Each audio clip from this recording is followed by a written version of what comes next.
That means I will not hesitate to take action against ISIL in Syria as well as Iraq. Just 2 hours ago, Allied air forces began an attack on military targets in Iraq and Kuwait. Tonight I want to speak to you about what the United States will do with our friends and allies to degrade and ultimately destroy the terrorist group known as ISIL. My fellow citizens, at this hour, American and coalition forces are in the early stages of military operations to disarm Iraq, to free its people, and to defend the world from grave danger. These attacks continue as I speak. Ground forces are not engaged. This conflict started August 2nd when the dictator of Iraq invaded a small and helpless neighbor. To strike military and security targets in Iraq. While the world waited, Saddam Hussein systematically raped, pillaged, and plundered a tiny nation, no threat to his own. He subjected the people of Kuwait to unspeakable atrocities, and among those maimed and murdered, innocent children.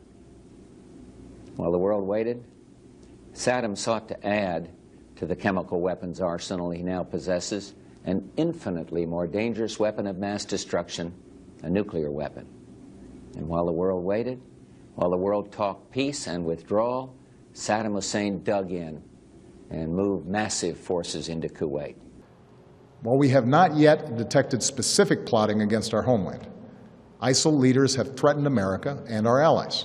So tonight, with a new Iraqi government in place and following consultations with allies abroad and Congress at home, I can announce that America will lead a broad coalition to roll back this terrorist threat. On my orders, coalition forces have begun striking selected targets of military importance to undermine Saddam Hussein's ability to wage war. Our troops will have the best possible support in the entire world, and they will not be asked to fight with one hand tied behind their back. That means I will not hesitate to take action against ISIL in Syria as well as Iraq. Tonight, as our forces fight, they and their families are in our prayers. May God bless each and every one of them and the coalition forces at our side in the Gulf, and may He continue to bless our nation, the United States of America. That means I will not hesitate to take action against ISIL in Syria as well as Iraq. Tonight I want to speak to you about what the United States will do with our friends and allies to degrade and ultimately destroy the terrorist group known as ISIL. And so we had to act, and act now. ISIL is a terrorist organization, pure and simple.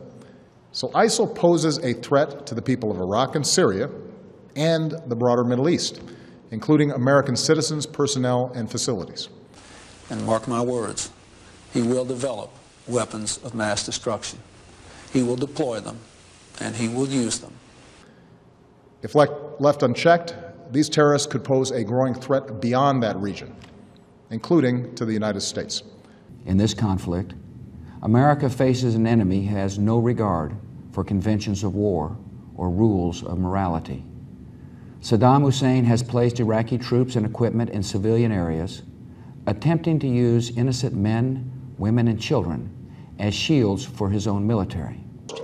We will conduct a systematic campaign of airstrikes against these terrorists. Moreover, I've made it clear that we will hunt down terrorists who threaten our country wherever they are. We have no ambition in Iraq except to remove a threat and restore control of that country to its own people. This is a core principle of my presidency. And I have no doubt today that left unchecked, Saddam Hussein will use these terrible weapons again. If you threaten America, you will find no safe haven. Every nation in this coalition has chosen to bear the duty and share the honor of serving in our common defense. Across the border in Syria, we have ramped up our military assistance to the Syrian opposition. On the unanimous recommendation of my national security team, including the Vice President, the Secretary of Defense, the Chairman of the Joint Chiefs of Staff, the Secretary of State, and the National Security Advisor, I have ordered a strong, sustained series of airstrikes against Iraq. Tonight I call on Congress again to give us additional authorities and resources to train and equip these fighters. This strategy of taking out terrorists who threaten us while supporting partners on the front lines is one that we have successfully pursued in Yemen and Somalia for years, to use force against anyone who threatens America's core interests, but to mobilize partners wherever possible to address broader challenges to international order. My fellow citizens, at this hour, American and coalition forces are in the early stages of military operations to disarm Iraq, to free its people, and to defend the world from grave danger. The peace of a troubled world and the hopes of an oppressed people now depend on you, a final atrocity against his people. We come to Iraq with respect for its citizens, for their great civilization, and for the religious faiths they practice. Our nation enters this conflict reluctantly, yet our purpose is sure. The people of the United States and our friends and allies will not live at the mercy of an outlaw regime that threatens the peace with weapons of mass murder. We will meet that threat now with our Army, Air Force, Navy, Coast Guard, and Marines, so that we do not have to meet it later with armies of firefighters and police and doctors on the streets of our cities. And we will accept no outcome but victory. My fellow citizens, the dangers to our country and the world will be overcome. We will pass through this time of peril and carry on the work of peace. We will defend our freedom. We will bring freedom to others, and we will prevail. May God bless our country and all who defend her. To strike military and security targets in Iraq. They are joined by British forces. Their mission is to attack Iraq's nuclear, chemical, and biological weapons programs and its military capacity to threaten its neighbors. Their purpose is to protect the national interest of the United States and indeed the interests of people throughout the Middle East and around the world. Saddam Hussein must not be allowed to threaten his neighbors or the world with nuclear arms, poison gas, or biological weapons. So Iraq has abused its final chance.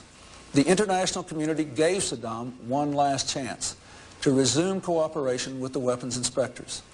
Saddam has failed to seize the chance. And so we had to act, and act now. On the unanimous recommendation of my national security team, including the Vice President, the Secretary of Defense, the Chairman of the Joint Chiefs of Staff, the Secretary of State, and the National Security Advisor, I have ordered a strong, sustained series of airstrikes against Iraq. The hard fact is that so long as Saddam remains in power, he threatens the well-being of his people, the peace of his region, the security of the world. The decision to use force is never cost-free. Whenever American forces are placed in harm's way, we risk the loss of life. There will be unintended Iraqi casualties. Indeed, in the past, Saddam has intentionally placed Iraqi civilians in harm's way. Heavy as they are, the cost of action must be weighed against the price of inaction. If Saddam defies the world and we fail to respond, we will face a far graver threat in the future. Saddam will strike again at his neighbors. He will make war on his own people. And so we had to act, and act now. And mark my words, he will develop weapons of mass destruction. He will deploy them, and he will use them